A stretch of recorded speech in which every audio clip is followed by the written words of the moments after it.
하나님께서 허락하신 오늘 하루 우리의 뜻을 다해 주님 사랑하는 저 여러분 되길 축복합니다. 금요일 말씀을 함께 나눌 김승환 목사입니다.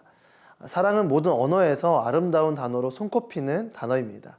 사람들이 너무나 좋아하기에 자주 사용하지만 한편으로는 그 개념에 대해서 잘 이해하지 못하고 남발되는 모습도 있습니다. 많은 사람들이 사랑을 생각할 때 감정적인 단어로만 생각을 합니다. 내가 설레고 가슴이 뛰고 좋으면 그게 사랑이라고 생각을 합니다. 또 때로는 비슷한 생각이나 취향, 코드 같은 것을 사랑으로 생각하기도 합니다. 성경에서 말하는 사랑은 어떤 의미일까요? 성경에서도 사랑은 앞서 이야기한 모든 부분을 포함합니다. 서로를 향한 따뜻한 감정, 서로 같은 생각과 마음으로 하나 되는 부분을 포함합니다. 하지만 성경에 나타난 사랑의 핵심은 감정을 넘어선 결정입니다. 상대방을 받아들이기 어렵고 상처받을 것이 뻔해 보이지만 오래 참고 온유하기로 결정하는 것이고, 또 나보다 상대방을 더 섬기고 믿기로 결정하는 것입니다. 말씀 묵상을 통해 성경 속에 나타나는 하나님의 사랑을 우리 안에 담는 시간 되길 바랍니다. 오늘 말씀의 주제는 이게 사랑이야입니다. 오늘의 말씀은 예레미야 31장 1절에서 9절입니다. 여호와의 말씀이다. 그때 내가 이스라엘 모든 지파의 하나님이 되고 그들은 내 백성이 될 것이다. 여호와께서 이렇게 말씀하셨다. 칼에서 살아남는 백성은 광야에서 은총을 얻을 것이다. 내가 가서 이스라엘을 쉬게 할 것이다. 여호와께서 오래전에 우리에게 나타나 말씀하셨다. 내가 영원한 사랑으로 너를 사랑했기에 내가 인애로 너를 이끌었다.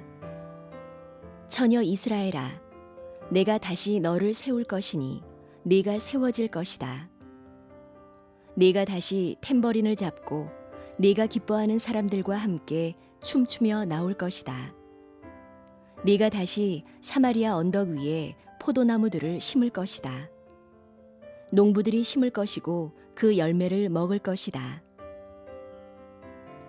바숫꾼이 에브라임 언덕에서 일어나라, 우리가 시온으로 우리 하나님 여호와께로 올라가자 하고 외칠 날이 있을 것이다. 여호와께서 이렇게 말씀하셨다. 야곱을 위해 기쁨으로 노래하라. 민족들의 머리가 되는 사람을 위해 소리치라. 선포하고 찬양하며 말하라. 여호와여, 주의 백성 이스라엘의 남은 사람을 구원하소서. 보라, 내가 북쪽 땅에서 그들을 데려오고 땅끝에서 그들을 모을 것이다. 그들 가운데는 눈먼 사람과 다리를 저는 사람과 임신한 여인들과 해산하는 여인들도 함께할 것이니 큰 무리가 돌아올 것이다. 그들이 울며 올 것이고 간구함으로 내가 그들을 이끌 것이다. 내가 그들을 시냇가로 인도하고 평탄한 길로 인도해 그들이 걸려 넘어지지 않게 할 것이다. 이는 내가 이스라엘의 아버지며 에브라임은 내 맏아들이기 때문이다. 오늘 본문의 1절 말씀은 어제 우리가 함께 묵상했던 예레미야 30장 22절의 말씀과 동일한 내용입니다. 하지만 대상에 대한 표현이 좀 달라집니다. 하나님께서는 너희라는 표현 대신에 구체적으로 이스라엘 모든 지파의 하나님이라고 말씀하십니다.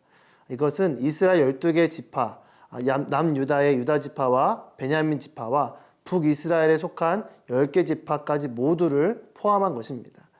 우상 숭배로 인해 남유다보다 약 200여 년 전 먼저 멸망했던 북이스라엘의 백성들도 주께로 돌아와 하나님의 언약 백성으로서의 회복의 기쁨을 누리게 될 것을 말하는 것이죠.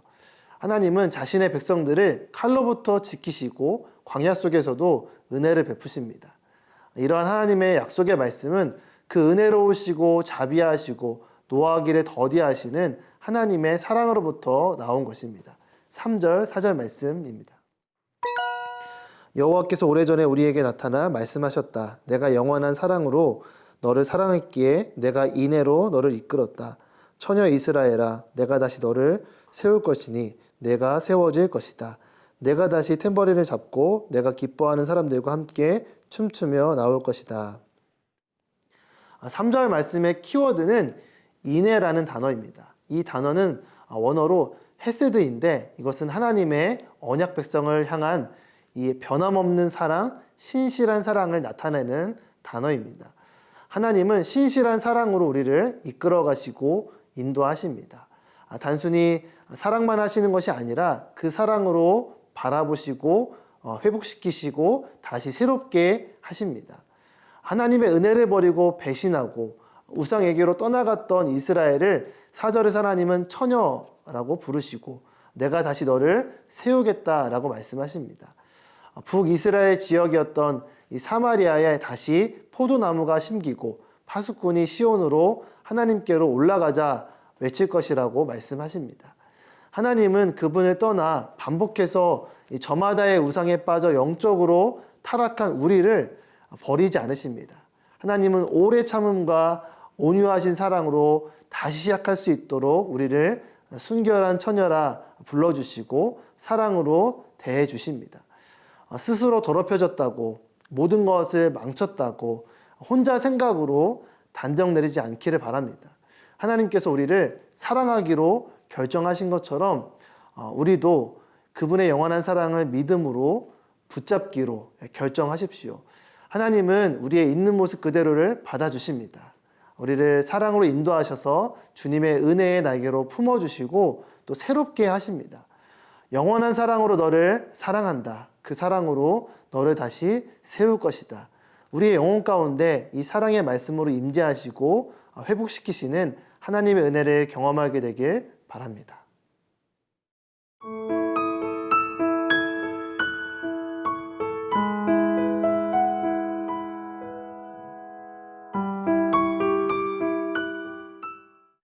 하나님께서 그 백성들에게 노래하며 소리치며 선포하고 또 찬양하며 말하라고 명령하십니다.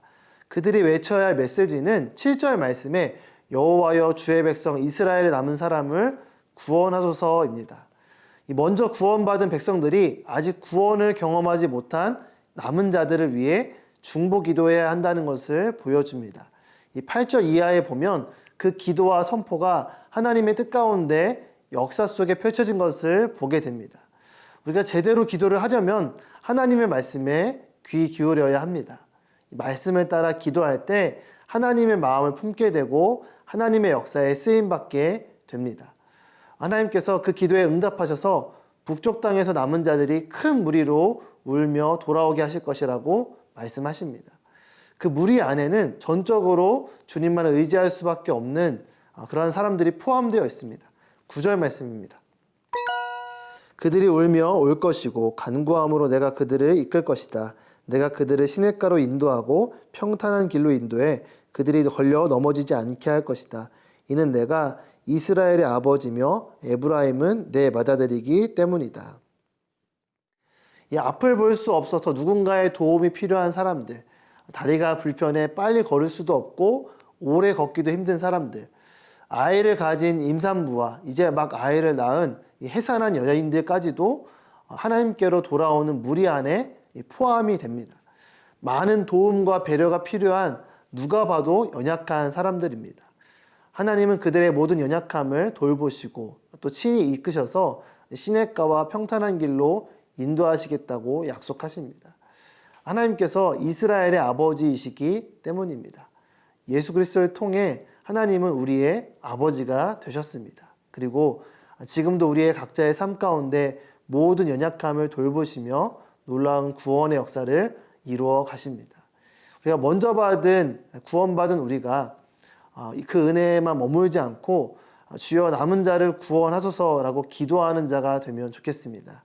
하나님의 사랑을 담아 따뜻한 말을 전하고 또 사랑의 작은 섬김을 실천하는 오늘 하루가 되길 바랍니다.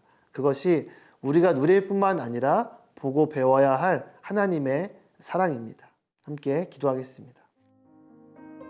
하나님 아버지, 세상에서 말하는 사랑이 아니라 하나님의 사랑으로 따뜻한 말을 전하고 또 섬기는 우리 새날 친구 될 수 있도록 인도하여 주시옵소서. 감사드리며 예수님의 이름으로 기도드립니다. 아멘.